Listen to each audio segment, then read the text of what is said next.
Chapter 10, Halloween. Malfoy couldn't believe his eyes when he saw that Harry and Ron were still at Hogwarts the next day, looking tired but perfectly cheerful.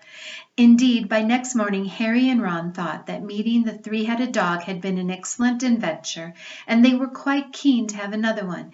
In the meantime, Harry filled Ron in about the package that seemed to have been moved from Gringotts to Hogwarts, and they spent a lot of time wondering what could possibly need such heavy protection. "It's either really valuable or really dangerous," said Ron. "Or both," said Harry. But as they knew for sure about the mysterious object was that it was about 2 inches long, they didn't have much of a chance of guessing what it was without further clues. Neither Neville or Hermione showed the slightest interest in what lay underneath the dog and the trapdoor.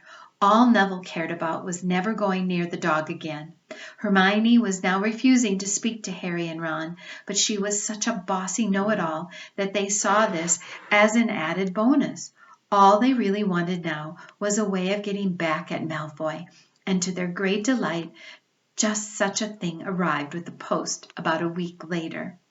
As the owls flooded into the great hall as usual, everyone's attention was caught at once by a long thin package carried by 6 large screech owls. Harry was just as interested as everyone else to see what was in this large parcel, and was amazed when the owl soared down and dropped it right in front of him, knocking his bacon to the floor. They had hardly fluttered out of the way when another owl dropped a letter on top of the parcel. Harry ripped open the letter first, which was lucky because it said, "Do not open the parcel at the table. It contains your new Nimbus 2000, but I don't want everybody knowing you've got a broomstick or they'll all want one. Oliver Wood will meet you tonight on the Quidditch pitch at 7 o'clock for your first training session. Professor M. McGonagall." Harry had difficulty hiding his glee as he handed the note to Ron to read. "A Nimbus 2000, Ron moaned enviously. "I've never even touched one." They left the hall quickly, wanting to unwrap the broomstick in private before their first lesson, but halfway across the entrance hall, they found the way upstairs barred by Crabbe and Goyle. Malfoy seized the package from Harry and felt it. "That's a broomstick," he said, throwing it back to Harry with a mixture of jealousy and spite on his face. You'll be for it this time, Potter. First years aren't allowed them." Ron couldn't resist.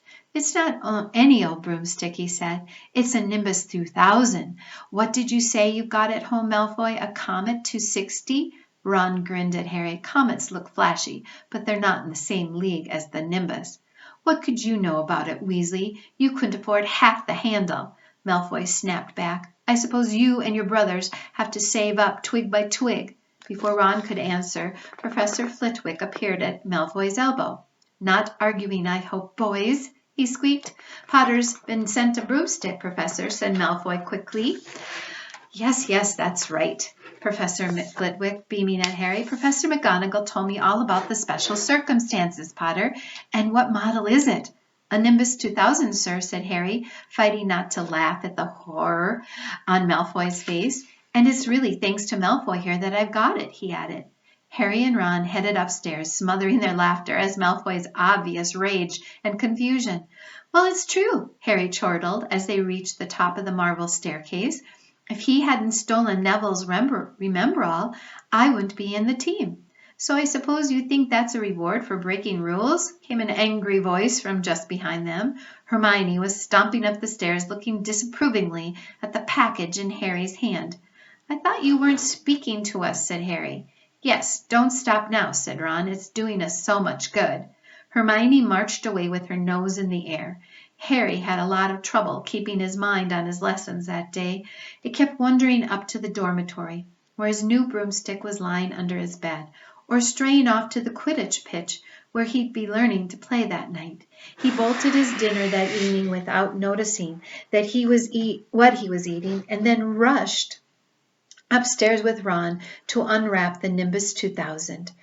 "Wow," Ron sighed as the broomstick rolled onto Harry's bedspread.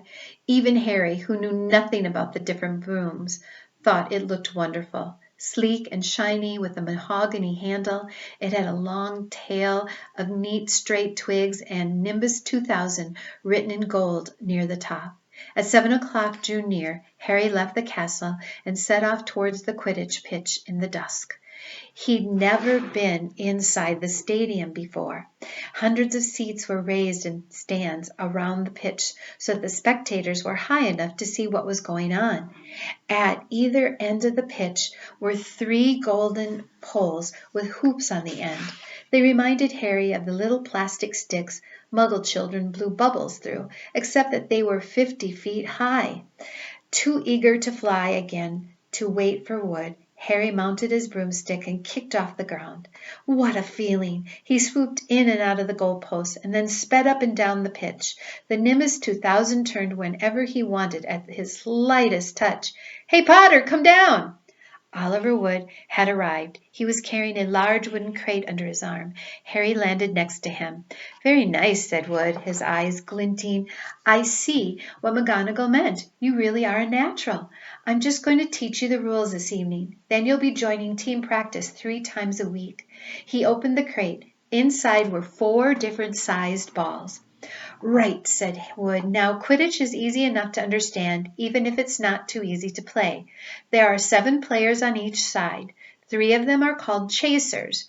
3 chasers, Harry repeated, as Wood took out a bright red ball about the size of a football. "This ball's called the quaffle," said Wood. "The chasers throw the quaffle to each other and try to get it through one of the hoops to score a goal. 10 points every time the quaffle goes through one of the hoops. Follow me." "The chasers throw the quaffle and put it through the hoops to score," Harry recited. "So that's sort of like basketball on broomsticks with 6 hoops, isn't it?" "What's basketball?" said Wood curiously. "Never mind," said Harry quickly. "Now, there's another player on each side who's called the keeper. I'm keeper for Gryffindor. I have to fly around the hoops and stop the other team from scoring." 3 chasers, 1 keeper," said Harry, who was determined to remember it all. "And they play with the quaffle. Okay, got that. So what are they for?" He pointed at the 3 balls left inside the box. "I'll show you now," said Wood. "Take this." And he handed Harry a small club, a bit like a rounder's bat. "I'm going to show you what the bludgers do," Wood said. "These 2 are the bludgers." He showed Harry 2 identical balls, jet black and slightly smaller than the red quaffle. Harry noticed that they seemed to be straining to escape the straps holding them inside the box. "Stand back," Wood warned Harry. He bent down and freed one of the bludgers. At once the black ball rose high in the air and then pelted straight at Harry's face. Harry swung at it with the bat to stop it, breaking his nose, and sent it zigzagging away into the air. It zoomed around their heads and then shot at Wood, who dived on top of it and managed to pin it to the ground. "See," Wood panted, forcing the struggling bludger back into the crate and strapping it down safely. "The bludgers rocket around trying to knock players off their brooms. That's why you have 2 beaters on each team. The Weasley twins are ours. It's their job to protect their side from the bludgers and try and knock them down towards the other team. So, think you got it all?" 3 chasers try and score with the quaffle, and the keeper guards the goalpost. The beaters keep the bludgers away from their team. Harry reeled off. "Very good," said Wood. Have the bludgers ever killed anyone?" Harry asked, hoping he sounded offhand. Never at Hogwarts. We've had a couple of broken jaws, but nothing worse than that.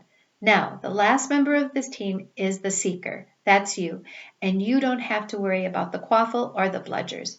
Unless they crack my head open. Don't worry, the Weasleys are more than a match for the bludgers. I mean, they're like a pair of human bludgers themselves. Wood reached into the crate and took out the 4th and last ball.